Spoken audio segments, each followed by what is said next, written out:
13 रजब आमद हज़रत अली अलैहिस्सलाम मोहल्ला शमसाबाद में अल नूर ग्रुप की जानिब से 12 और 13 रजब की दरमियानी शब में रात 12 बजे सैयद रज़ा अब्बास ज़ैदी ने अल नूर ग्रुप के मेंबरान के हमरा नारों की गूंज में केक काटा। अल नूर ग्रुप के डॉक्टर नवीद, रशीद अहमद, अली रज़ा,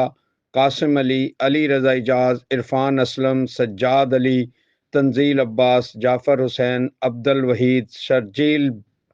बिलाल गारमेंट्स, मलक आफाक, नासिर बिलोच, अली मुर्तज़ा, फजल अब्बास, एडीएच पार्टी समेत दीगर दोस्तों की कसीर तादाद ने शिरकत की।